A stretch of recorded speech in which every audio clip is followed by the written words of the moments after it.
મરસી સોંપી દઉં. વરસાદની વાટે ને વાટે રહેતી પણ વરસાદ કંઈ આવ્યો નહીં. પછી એમને પાથરી સોંપી દઉં. વરસાદ વગરની સોટી જાય છે. ટૂંકા મૂકી દઈશ પાણીના થોડા કરશો એમને જે 2-5 છોડવા ઉજરાય ઘરનું તો રડે. વરસાદની વાટ તો રોજ જોઈશ બધાયમાં. શેમાંય આવ્યો નહીં. પાણી વાળવું પડ્યું. આ સોંપી પડી એમને તો રોપા બગડી હોય ગયો. માન કરીને એક તો રોપ મળ્યો હતો. ઘરનો કંઈ થયો નહીં. જે ખાલા પીડ્યા છે ને નાખી દેવી. જે 5 છોડવા ઉજરાય થોડું પાણી પાઈ દઈશ હરવાર એટલે સોટી જશે.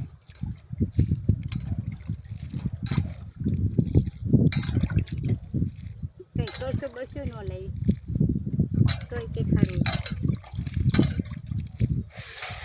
પાથરું બંગોળે નાખી દો હું ને સારું સોટી જાય. પાથરું તે સોટવાનું કામ ને આને કેટલુંક જોઈ. થોડુંક હોય તો થઈ રહે. રોફાવ નાના છે ને એટલે હાલશે. તો એકાદ વરસાદ આવી જશે. વાદળા થઈ ગયા. હો એને તો આખા મલક નહીં પડી. આપણે તો આપણી જ તે નહીં આવે કે ગાયોના પૂને હારા લેવી કંઈક બીજી જ લઈ આવશું. પછી પાછા એક નર્સરીમાં જ મળશે રહેશે.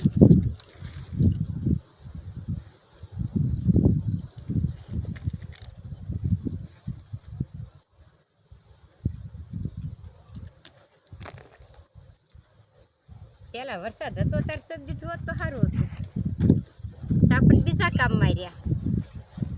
કેવું કેટલું કરવું. વરસાદ હોય ત્યાં ખાતર ને બાતર નાખવા રેવી તો મરસી રહી ગઈ. એ ઠાકરા કેટલાક